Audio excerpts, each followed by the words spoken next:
Ladies and gentlemen, good day and welcome to the Gandhar Oil Refinery India Limited Q2 and H1 FY2024 earnings conference call. As a reminder, all participant lines will be in the listen-only mode and there will be an opportunity for you to ask questions after the presentation concludes. Should you need assistance during the conference call, please signal an operator by pressing star then 0 on your touchtone phone. Please note that this conference is being recorded. I now hand the conference over to Mr. Nikunj Jain from Orient Capital. Thank you, and over to you, sir. Thank you, Sagar. Good morning, ladies and gentlemen. I welcome you to the Q2 and H1 FY24 earnings conference call of Gandhar Oil Refinery India Limited. To discuss this quarter's business performance, we have from the management, Mr. Ashlesh Parekh, Joint Managing Director, and Mr. Indrajit Bhattacharya, Chief Financial Officer. Before we proceed with this call, I would like to mention that some of the statements made in today's call may be forward-looking in nature and may involve risk and uncertainty. For more details, kindly refer to the investor presentation and other filings that can be found on company's website. Without further ado, I would like to hand over the call to management for their opening comments, and then we can open the floor for Q&A. Thank you, and over to you.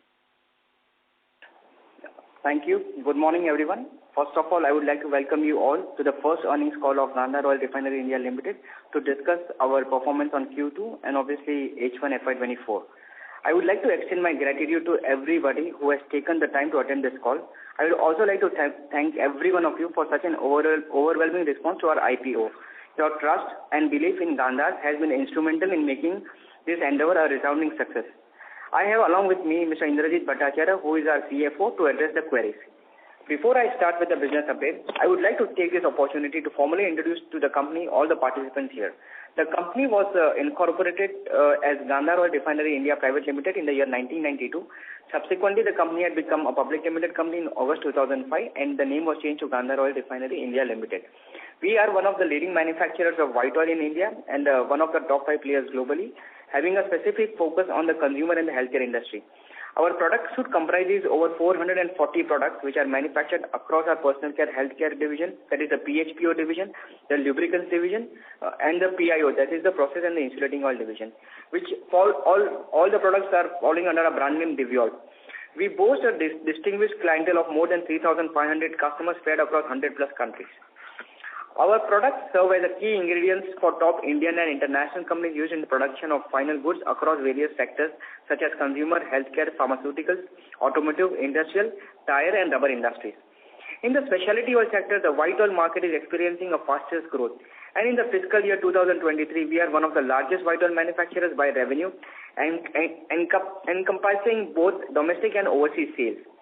On the operational front, currently we operate 3 state-of-the-art manufacturing facilities strategically located to meet the demands of both our Indian and global operations. 2 of our plants are located in Western India, while the third plant stands proudly in Sharjah, UAE. The combined expense of this facility spans at impressive 128,454 square meters.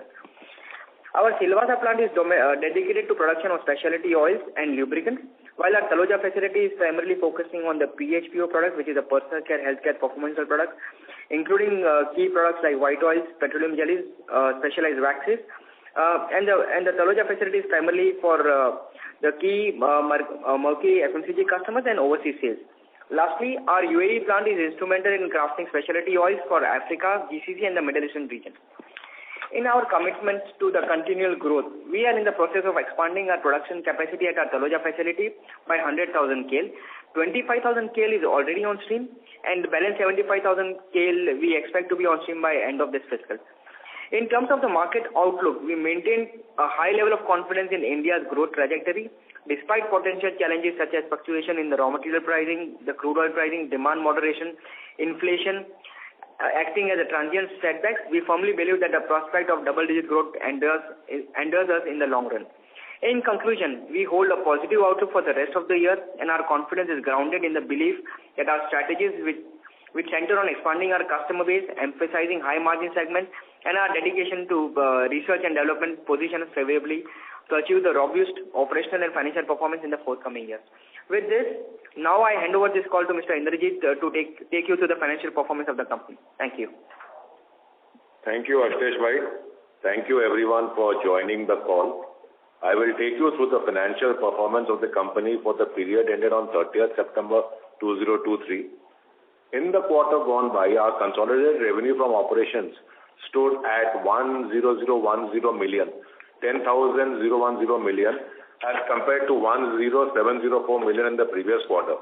Our half-yearly consolidated revenue stood at rupees 20,714 million. Our total overseas sales for Q2 FY22 stood at 4,896.3 million, comprising 48.9% of the overall sales as compared. Total overseas sales for Q1 24 stood at 6,905 million and 11,801 million in H1 24, comprising 64.6% and 57% respectively of overall sales. Our consolidated EBITDA for the quarter stood at rupees 759 million as compared to rupees 841 million in the previous quarter. Our half-yearly EBITDA stood at 1,600 million. EBITDA margin for the quarter is 7.6% as compared to 7.9% in the previous quarter and 7.7% in H1 FY24. Our consolidated profit after tax for the quarter stood at 481 million as compared to rupees 542 million in the previous quarter. Our half-yearly profit after tax stood at 1023 million. The PAT margin for the quarter is 4.8% as compared to 5% in the previous quarter and 4.9% in H1 FY24. The manufacturing gross margin spread for the quarter stood at 10060 million as compared to rupees 10837 million in Q1 FY24 and 10438 million in H1 FY24. Thank you all. That is all from my side, and now we can open the floor for your questions. Thank you very much. We will now begin the question and answer session. Anyone who wishes to ask a question may press star and 1 on their touchtone phone. If you wish to remove yourself from the question queue, you may press star and 2. Participants are requested to use handsets while asking a question. Ladies and gentlemen, we will wait for a moment while the question queue assembles.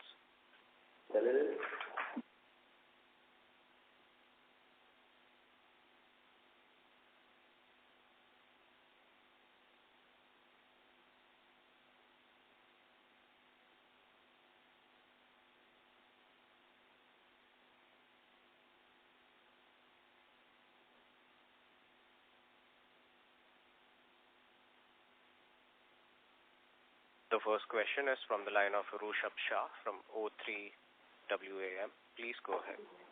Yeah, hi, good morning. Am I audible? Yeah.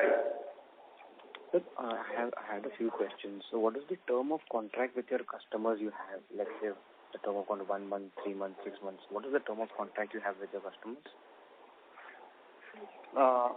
So you want to give all your questions together, or you want me to answer one by one? No, sir. One by one is fine. Good. So with few of our customers, we have a long-term contracts for a year. Okay. So few of them you have a long-term contract, and with few you have a short-term. Like, what is the time period? The business model is divided into two. I mean, our sales are divided into two kind of models. One is the long-term contracts that we have with few of our customers, and balance is the spot sales. Now, in long-term contracts, our prices are, based on raw material pricing. We have a price pass-through contracts with our customers. And for the spot customers, we have a price list that is, generated to our marketing team every 15 days, taking into account the movement in the raw material pricing, taking into account, the fluctuations of the dollar-rupee movement as well. Okay, so when you decide to go for a long-term contract, how do you manage the price fluctuations? As I told you, we have a price pass-through contract. So this contract typically has, a part of the contract built up as a raw material pricing. So there is an index which is publicly available called ICIS, where the raw material pricing, forms a part of the contract. So the price increment or decrement can be passed on to the customers accordingly. Okay. So, if you could just expand a bit on what is the risk management policy of your company, like you hedge it through derivatives or on the what front, sir? No, so for the dollar rupee, we mostly enter into the plain forward contracts, with our banks. And if you see the four risks that we have in the company, we perceive the risk. One is hello. Yes, I'm audible. Yeah. Four risks that we perceive in the company. One is the forex risk, wherein we more than 55% of the total revenue is overseas sale, which contributes as a natural hedge to the company. The second risk, is the customer concentration. But if you see, we have more than 3,500 set of customers, and the top 5 or top 10 or top 20 customers will not contribute to more than 15 to 18% of the total revenue of the company. So, the liquidity risk, the credit risk is, is spread across so many customers. So we don't perceive it as specifically a risk. And the third one is the commodity price risk. As I informed to you, with thanks to the contracts that we have with our customers, we are in a position to pass on, the increment or decrement of our raw material pricing to our customers. Okay. Okay. So my next question was, what is the advantage of the Indian companies like Gandhar, Panama, Savita, Apar? What advantage do they have in this industry, and what competition are you facing from China? See, if you see, till date we have not faced any such competition from China. Now, if you see the white oil market, is not more than $0.43 billion, so the market is, too small, for Chinese to think of entering into the business. But having said that, with the quality of customers that we have, with the approvals that are required, for entering into key marquee names of the FMCG industry, the empanelment time is nothing less than 4 to 5 years, for getting empaneled by a marquee customer. So the process itself is so huge, that you end up, giving your time, and that too, with no clarity that, end of the day they would definitely buy from you or no. Okay, but that would be the China part. Then what advantage do Indian companies have? Like there are 3 or 4 companies, Apar, Savita, Panama, Gandhar. So what advantage do you all have in the industry? See, I would be focused on Gandhar. See, Gandhar, we are the largest manufacturers of the white oil and market leaders in India, and one of the top 5 players globally. Our focus, unlike other companies, is purely on the personal care healthcare division, which contributes to more than 56% of the total revenue of the company. Yes. Having said that, the second point is our overseas sale has contributed to more than 57% of the total revenue of the company. So the company is purely focused on the personal care healthcare division, and also focused on, expanding wallet share with its customers, empaneling new customers, and growth with existing customers. Okay. So my last question is, why is it that Gandhar is focused so much on the white oil industry when there are already other players, and not focused less on some other industry like the ink industry? So what do you think could change in the white oil industry so you have entered this industry? See, as per the CRISIL report, white oil industry is expected to grow at a double-digit CAGR in next 5 years, So obviously there is enough room for expansion in this industry. Second thing, with the marquee customers that we have, we are empaneled with, few of our customers globally as well. And that too, with some customers, we are just approved for 1 or 2 regions. So, there is enough room for further expansion itself in this industry. And with the approvals that we have, with the quality of customers that we have, and with the quality continuity or the quality assurance that we give to our customers are happily increasing our wallet share, year on year. Okay. Thank you so much for answering my question. Thanks. Thank you. Participants may press star and 1 to join the question queue. The next question is from the line of Pranay from J&J Holdings. Please go ahead. Hi, good morning, sir. Thank you for the opportunity. Since this is the first call, if you can just explain us, our company in FY21 was broadly, the sales were in the range of about 2,000 crores. From 21 to 23, it's gone to 4,000 crores. Whereas the gross margins have gone down from 18% to say 13%. And working capital days have increased from 19 to 31 days. So if you can just explain us what has happened in between these 2 years. Have we ventured into products which were lower margin products? If you can just throw some light, that would be very helpful, sir. Yeah, so see, FY21 was the Corona year. That is the year in which we were the only plant which was open. I mean, we could open the plant within 15 days of the lockdown. Everyone else was closed. So that was the period when we could command those margins which were there, both in terms of gross margin and EBITDA. Subsequently, when it opened up, this advantage was not available. That's why we came back to the normal levels. So FY21 can be considered as above normal, beyond normal year for us. So what are the sustainable margin, gross profit margin that we can see as a company going forward? Gross margins going forward, I can't tell you, but what you see around 13 to 14%, that are the gross margins that we are living with right now.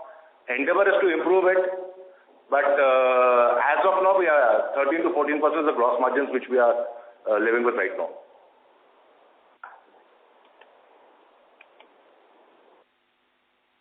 Okay, sir. I'll come back. Thanks. Thank you. The next question is from the line of Aniruddha Jain from HU. Please go ahead. Yeah, hi. First of all, congratulations on successful IPO. So I have two broad questions. One is on the growth aspect. So can you envisage how we will grow in the next 5 to 6 years down the line? And the second is we have extremely good repeated contracts. So can you just brief us on what makes client to stick with us? Can you just repeat the second part of the question? It was not clear. I mean, maybe the line was not clear, but... Mr. Anirudh, sorry to interrupt. If you are using the speaker mode, may we request you to use the handset mode to ask a question, please? Yeah, sure. So my second question is, we have a good repeated, client orders. So just wanted to understand what makes clients to stick with us. Okay. So, I'd like to answer this, in two parts. One is the growth trajectory. Obviously, if you go back to the even history of Gandhar has, given a good growth of CAGR of more than 15% in last 2 years, and over, I think, more than 1 second. I'll just give you the exact number. Yeah. So if you see the. So Gandhar has witnessed a strong growth, over past 3 financial years of more than 40%, in last 3 years. Coming back, to the future prospects, we anticipate, to have a volume growth of at least more than 10%, in the future years. We are also endeavoring to increase our production capacity in our Taloja facility, specifically for the personal care healthcare division, where we anticipate, the growth for the business, would be coming from. Coming back to the clientele, why they would like to want to come from repeat orders is, see, one is the quality. Second thing is consistent in the quality and increasing the wallet share. Because if you see the products that are being given by Gandhar to these customers are used in brands. So as a brand owner, a multi-billion-dollar brand, the companies would not want to change its vendor frequently. So all these multinational companies, would like to, prefer to stick to a couple of manufacturers, to ensure a stability in supply and consistency in quality. Having said that, the focus for Gandhar, and the strategies that Gandhar would be focused on 4 key criteria. Basically, growth with existing customers. So today, with few customers, we are only approved in Indian facilities. We are endeavoring, our best to get the products approved globally. So, that is one part of the region. With few of the products, with few of the customers, we have also, manufactured new products, and, some of the commercial supplies have already started to these customers. So, that is how, we want to increase our wallet share with the existing customers, grow with the customers, and also focus on acquiring new customers. Okay. Thank you so much. Thank you. The next question is from the line of C.A. Nihar Shah from Crown Capital. Please go ahead. Good morning, sir. Just a small question on seasonality of our business. As I'm new to this industry, can you just guide me through the seasonality? Is there any seasonality in our business? So if you see the quarter on quarter, if you see the revenues or growth, are quite quite similar, across the quarters. But, specifically, if you see historically, some quarters are better performing quarters. So we anticipate Q3, Q4 to be a better performing quarter, at Gandhar. But if you see on the revenue front or on the sales front, the quarter-on-quarter performance are almost similar. So there is no such, acute seasonality in the business. Okay. And we have been growing in last 3 years, like at CAGR of around 40%. So do we see that going ahead in a similar range, or can it be lower, higher, something around that? See, as discussed, we would like to clearly focus on personal care, healthcare division. The strategies are very clear, within the company as to how we want to grow. In terms of, expanding the wallet share with the customers, grow with the customers, and, expanding across geographies. So, we would like to focus on our strategy, and obviously growth will be a function of how well we implement our strategies, how closely we work with our existing customers, and empanel new customers. Oh, okay. So, you won't be giving any guidance, like any double-digit growth. I guess you have said that in our commentary in the beginning. See, so the idea looking at a double-digit. See, the idea is, to grow. The endeavor of the company is obviously, to generate growth and generate value for our shareholders as well, But having said, it will be difficult for me to give you a specific guidance on, the exact number that you are expecting from us. Will be difficult for me to give you a pure forward-looking guidance. But yes, we would like to focus on strategies and, and would like to grow as we have grown in the past.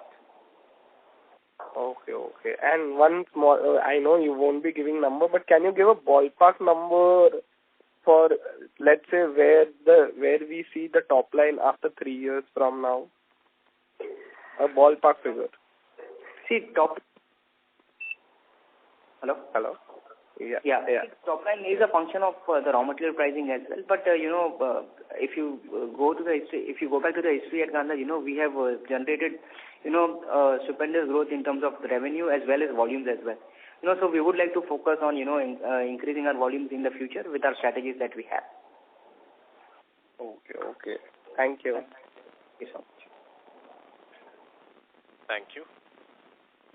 The next question is from the line of Ritesh Poladia from Girik Capital. Please go ahead. Yeah, thanks for the opportunity. Sir, few questions on this Taloja expansion for this 1 lakh kiloliter. So what's the capex like? Sorry, can you repeat that? I wanted to ask you about their Taloja plant expansion of 1 lakh kiloliters. What is the capex, capital expenditure on this? So the capex is mostly from internal accruals and a bit of term lending.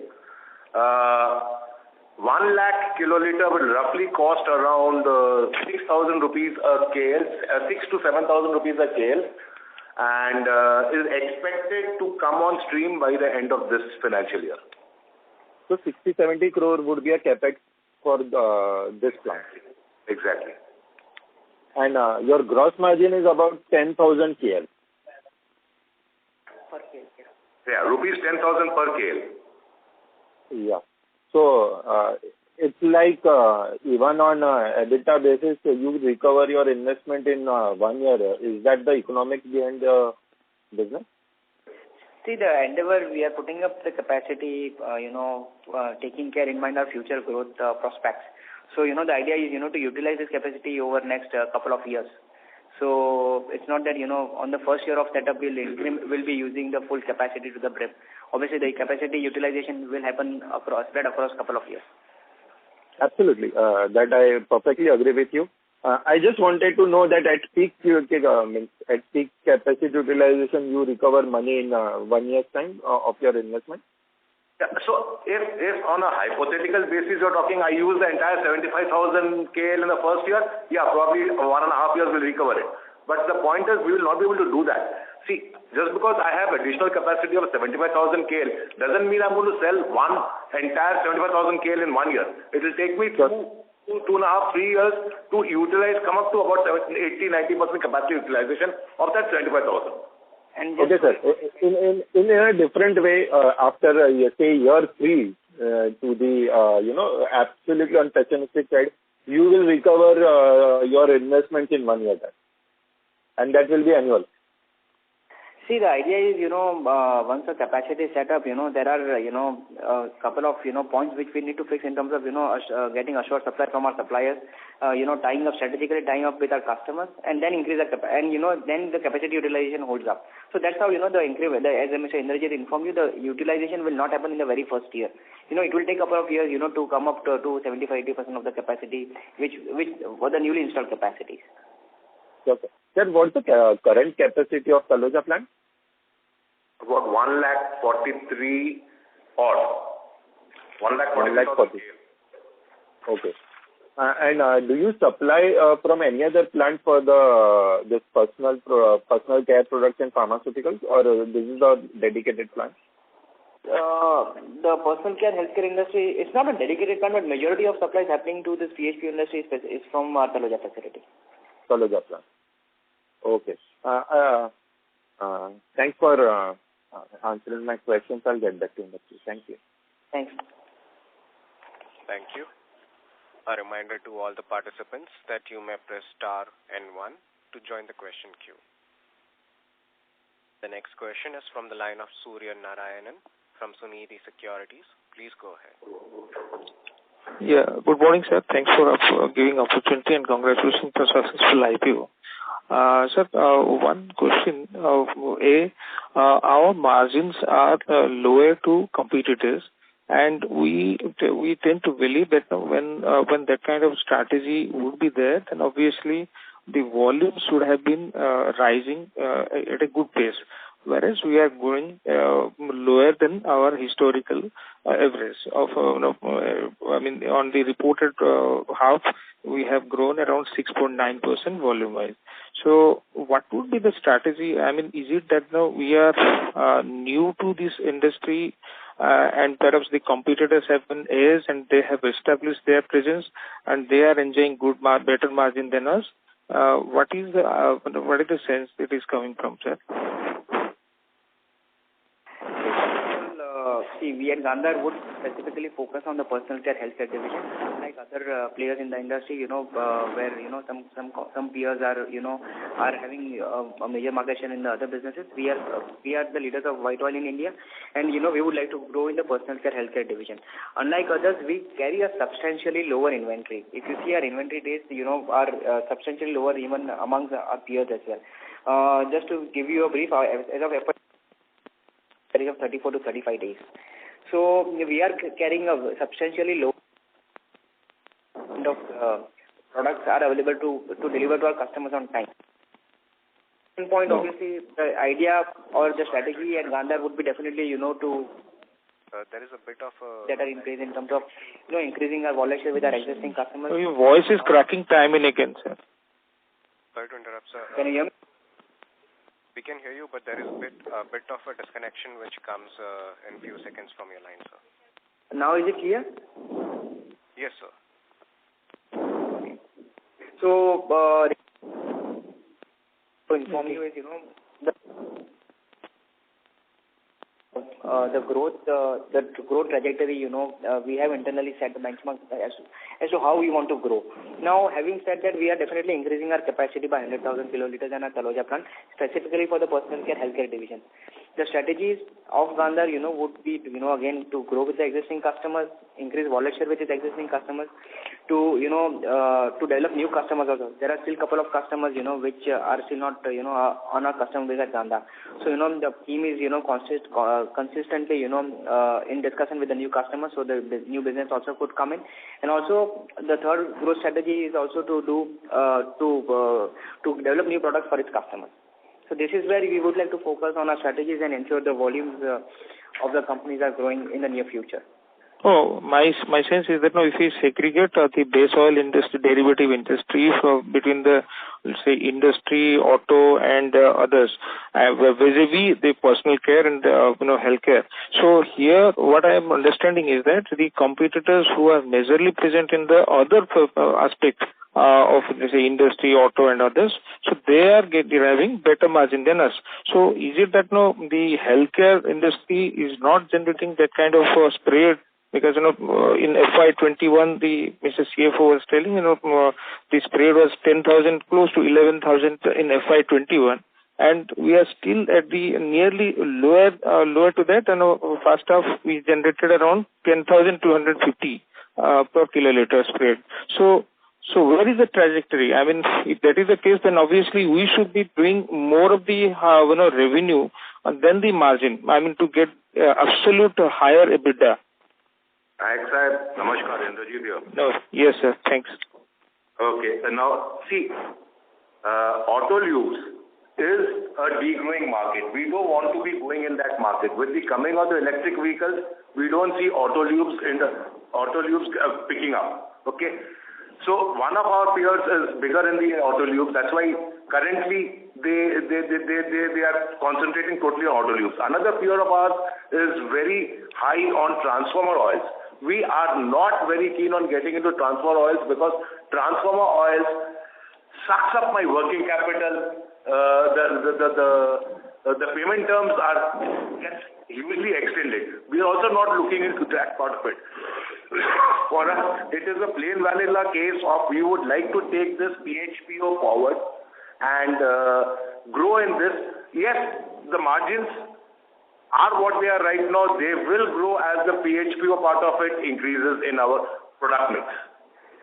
And just to add on, Mr. Indrajit, there is a consistency in the gross margins that the company has been delivering, With the volume growth that we have done and with the consistency in the gross margins, and with, increasing the wallet share, we will ensure the mix is improving, the quality of customers are improving, and also the endeavor is, to also improve the margins going ahead.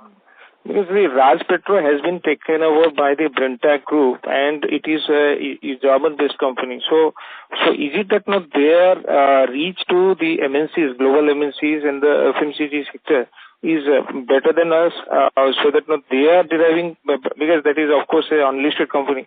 So just to get from your side now, what is the how can we increase the realizations spread? During the IPO time, it was, I understand that we were eyeing around 12,000 rupees per spread, but it is, far below than that. So how you plan to achieve that kind of feat of 12,000 rupees per kiloliter? As of now, it is 10,250. We are not even touching 11,000. See, first of all, I would like to, stress on our beloved Prime Minister, Mr. Narendra Modi's campaign of Make in India. So, being in India, obviously, we would not like to comment on, whether if they are German-based company, they will have an access to MNCs. I don't think that is the correct fact. See, we are also operating with so many multinational customers. We are exporting to 100+ countries. More than 55% of the total revenue is generated from export business. So I don't think, this is a threat that if it's a German-based company, they have a better access to MNCs. So that is not, that is not the fact what I would like to accept. Second point, yes, the current gross margins are at 11,000 rupees per kilo approximate, 10,000 to 11,000 rupees per kilo approximate. Now, if you see, we are the latest entrant in this business. The competitors that you just named, are in the business since more than 50 years, 70 years. But even after having said that, we are the leaders of white oil in India. The endeavor is, to grow in the personal care healthcare division. We have still few of our customers who are still not empaneled with us.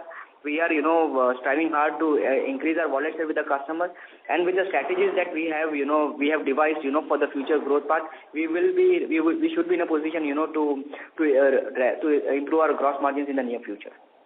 So your Sharjah facility is around 45. Sir, just last question, sir. Last question. Mr. There are several other participants waiting for their turn. So in case if you have any follow-up questions. Only, sir. On the last question. To rejoin the question queue, sir. There are okay. Mr. Naik, you can continue. It's fine. Okay. So the Sharjah facility is the highest. I mean, there is a 45% EPO capacity here. So it was known from the RHP that it was underutilized compared to the Indian units.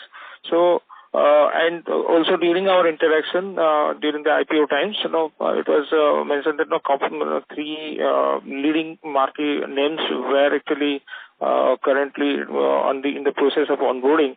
So that process is still pending. So what is the current capacity utilization of Sharjah, Silvassa, and Taloja? So if you can give, and what is the year-ending capacity utilization you are estimating?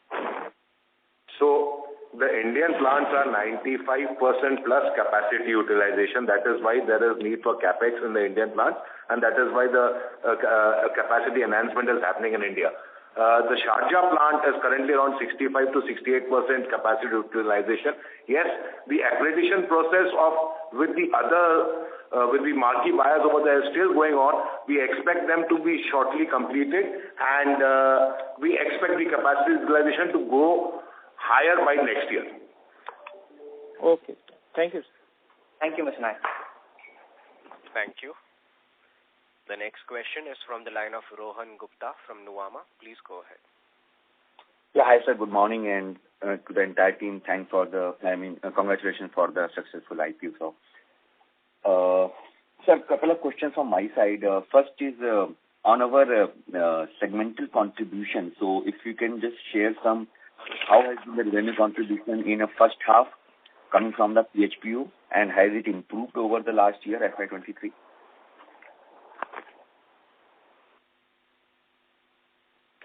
What is your second question? Sir, I'll come back with you. Just looking for this answer for this first question. So, Rohan, it has stayed in that usual 53 to 55%. It has not gone up or come down.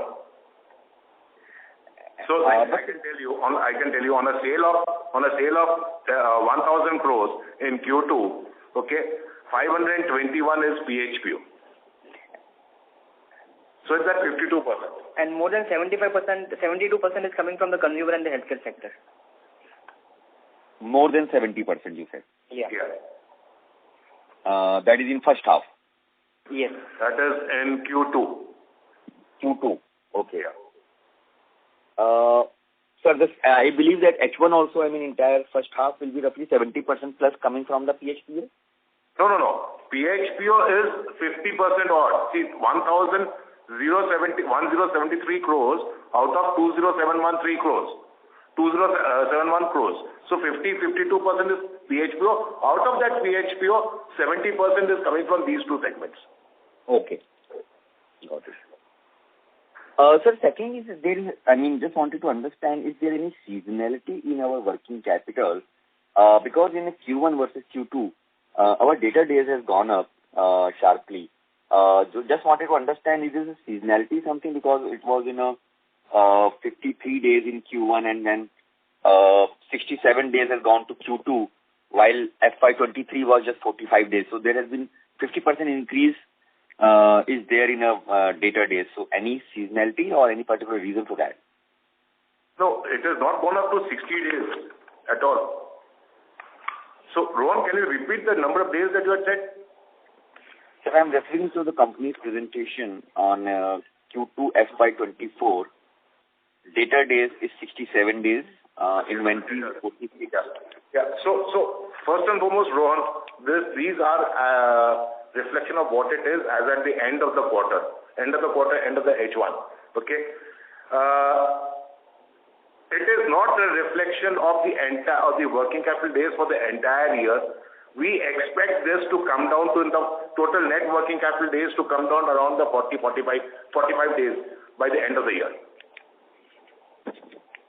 Okay, 45 days, which is normal. So in first half, which has gone up, in both inventories as well as debtor days compared to FY23, by year end it will be normalizing to the FY23 level. That's what you're saying?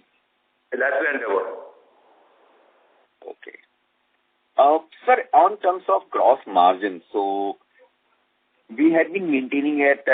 First quarter was roughly 10,400 and Q2 is roughly 10,060. Almost not much different. Yeah. Do we see that with the pickup in utilization levels, you mentioned that Sharjah facility is still at 65 to 70%. However, India business is at 95% almost. So, do we see that with the pickup in utilization level at Sharjah, its gross margins are likely to improve over next 1 year? How do we see that the margin profile of the company will pan out? So, the general endeavor is to increase the PHPO part of it. As the PHPO increases, the gross margins will increase across the board, or taken all the facilities taken together. Yeah, but the matter of fact is that our PHPO is still holding on close to at 62%, and the ratio has yet not changed significantly. Yeah, so it has to grow. The PHPO segment will grow as the capacity utilization of the Sharjah plant picks up. And value addition, see, there will be value-added products which will add to the gross margins also. So basically, product mix, value addition, and increased capacity utilization at Sharjah. Sir, any indication which you will be comfortable giving in share of PHPO over next 2 years in total revenues? Difficult giving that forward-looking statement right now, but the endeavor is to grow PHPO all the way. Mm-hmm. That's it from my side, sir. Thank you so much. Thank you. Thanks a lot. Thank you. The next question is from the line of Suresh Babu from Consultant Equity Research. Please go ahead. Good morning, sir. I'm Suresh Babu, independent research analyst from Chennai. The question what I would like to ask, I'm very happy to see your figures of oversubscription 66 times. When you need of money 500 crores, you got 30,000 crores within 3 days. It's a very fantastic, and congratulations to management and staff and other independent directors and directors. My one small question here is to all, anyone can answer. In your investor presentation, you mentioned overseas sales contribution for FY23, 53%. Based on this, is it possible for you to give me approximate figure what will be the overseas sales for FY24?